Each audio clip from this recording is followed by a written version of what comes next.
Hello everyone. So here I'm going to walk you through an example of a correlation and linear regression example. So a researcher wants to determine the relationship between the number of days absent and the final grade for a sample of college students in a general education course at a large southern state university. The data they collected are presented in the table below. So let me go ahead and scroll down so that you can see the whole table here. All right, so what you'll notice is that most of the calculations have already been completed for you or calculated for you.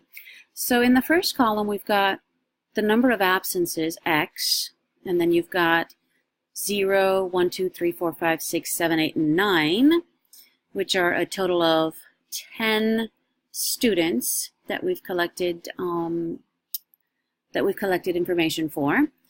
And here is our sum of X, which is 45, and then we went ahead and squared that sum, and that is equal to 2025.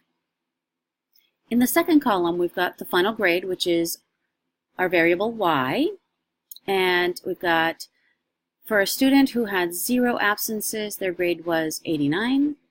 For 1 absence, it was 86. For 2 absences, it was 84, and so on until we get to the bottom here where 9 absences, the student had a grade of 65.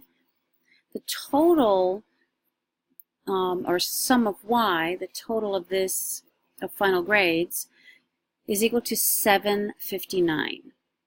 And we went ahead and squared that, and that is equal to 576,081.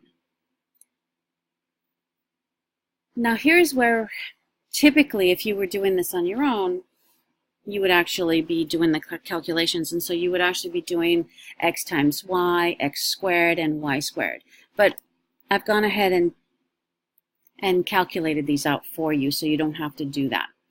So X times Y, so we basically take this, the first column times the second column to get the third column, right?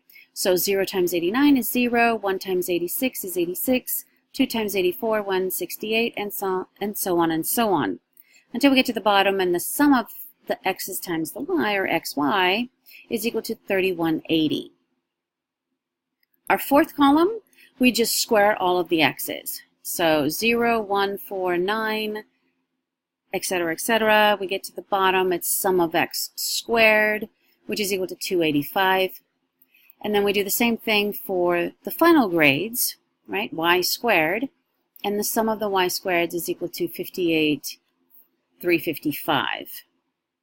All right, so the calculations are done. So really, all you will need to do is know which of these sums in the last 2 rows go in what part of the formula, or formulas. All right, so using the calculations from the table above, determine the linear correlation coefficient, or linear relationship, between number of absences and final grade. Describe the relationship that seems to exist in terms of this problem. So, if you take a look at a sum of products, which is part of the formula that we need for R, right? We need the sum of squares of X, we need the sum of squares of Y, and we need the sum of products, right? And so we'll start with the sum of squares X. So we know that the sum of squares X is equal to the sum of the X squareds minus the sum of X's squared divided by N. So this is equal to 285 minus 2025 divided by 10. That gives us 285 minus 202.5, which gives us a sum of squares for X equal to 82.5. We do the same thing for our sum of squares for Y. So we take our sum of Y squared, right? And that was 58,355 minus our sum of Y's squared, which was 576,081. Divide that by 10, and that gives us 583.55 minus 576.01.1 and that is equal to 746.9. Next, we find the sum of the products, which is equal to our sum of the xy's minus sum of x times sum of y divided by n. So that's going to be 3,180 minus 45 times 759 divided by 10, which is equal to 381 minus 34,155 divided by 10. That gives us 3180 minus 3415.5, and that actually gives us a negative 235.5.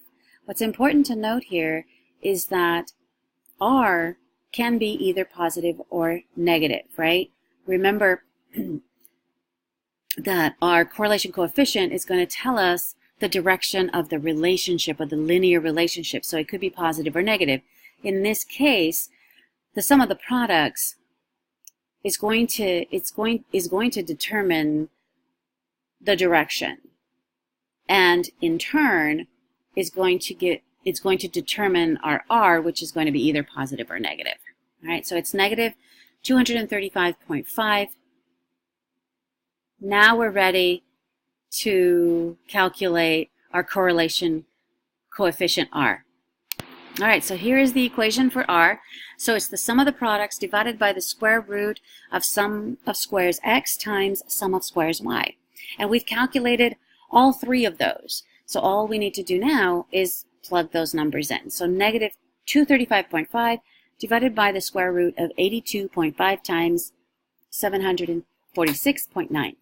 That gives us negative 235.5 divided by the square root of 61,619.25, which ultimately, we simplify all that, and we get a correlation of negative 0.949.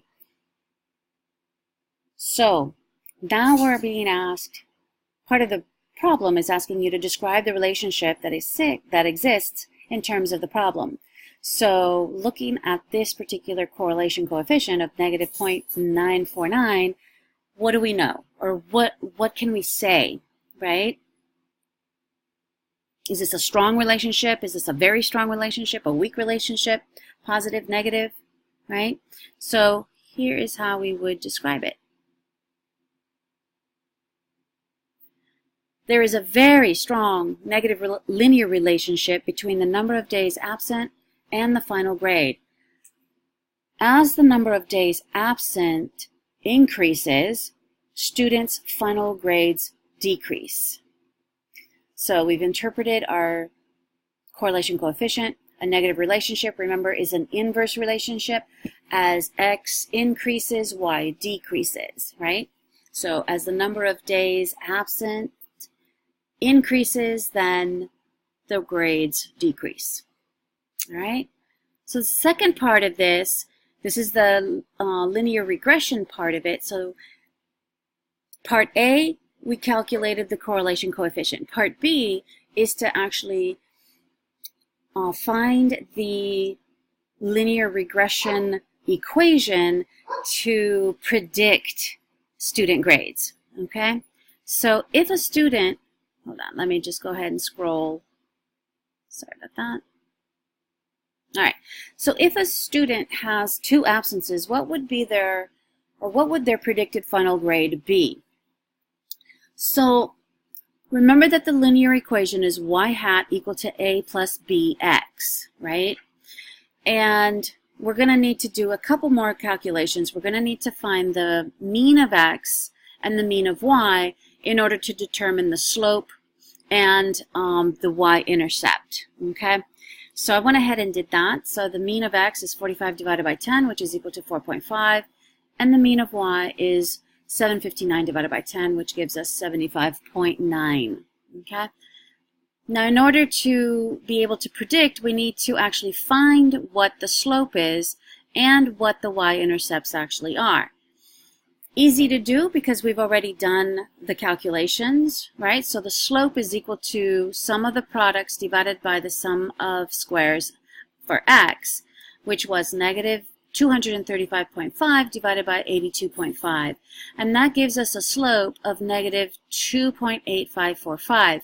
Now remember, when R is negative, right, when the correlation coefficient is negative, then your slope has to be negative as well. Okay, so this is one way to double check and make sure that your math is right. Okay, our y-intercept is equal to the mean of y minus the slope times the mean of x, right? So the mean of y was 75.9 minus the slope, which is 2.8545, times 4.5, which is the mean of x.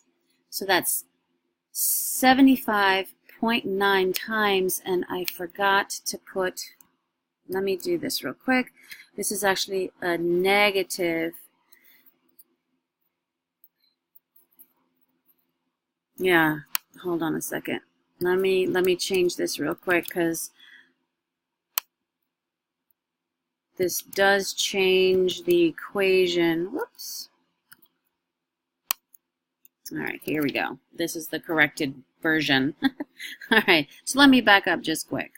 So it's 75.9. In order to get the y-intercept, it's 75.9 minus a negative 2.8545 times 4.5, which gives us 75.9 minus a negative 12.8455.